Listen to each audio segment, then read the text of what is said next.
State police officials said Damon Grimes did not obey an order to stop driving his ATV illegally in the street on Detroit's east side. Trooper Mark Bessener, a passenger in the squad car, used his taser on Grimes, who crashed into a parked flatbed and died from blunt force head trauma. Photo, courtesy of Figure Law.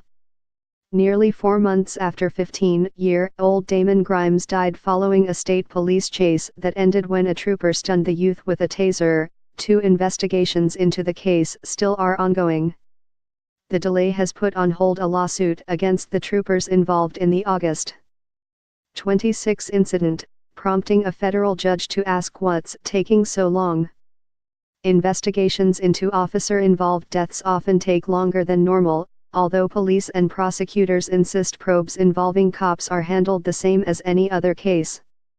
Each case is unique and some are more complicated than others and require more time, said Assistant Wayne County Prosecutor Maria Miller.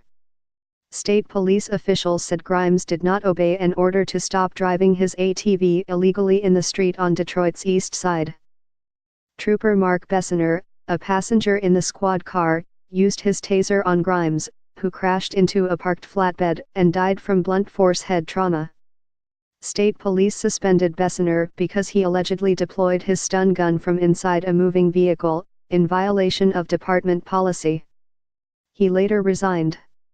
2 other state troopers, Ethan Berger, who drove the police cruiser, and Jacob Bliss, a sergeant who, according to police sources, removed one of the taser wires from the crime scene, also have been suspended.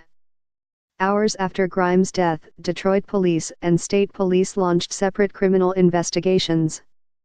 Both departments turned the results of their probes over to Wayne County prosecutors about a month later, but prosecutors kicked them back for further investigation.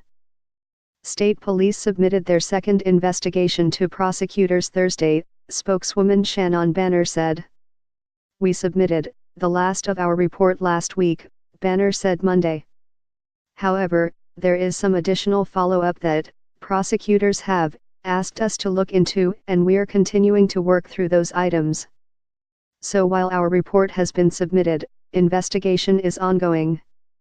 Detroit's probe is winding down, Police Chief James Craig said. "We turned our investigation over weeks ago, but prosecutors returned it for more work," Craig said.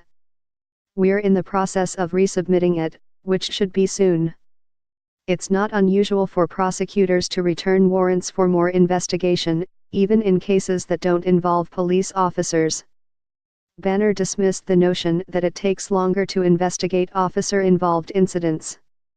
"As far as the length of time that an investigation takes, I don't think you can make a general statement about length, as each investigation has its own complexities. No 2 are the same," she said. "Each county prosecutor also has different methods of operation that factor in as well," Banner said. "From an MSP perspective, our focus for any investigation is to be as thorough and complete as possible."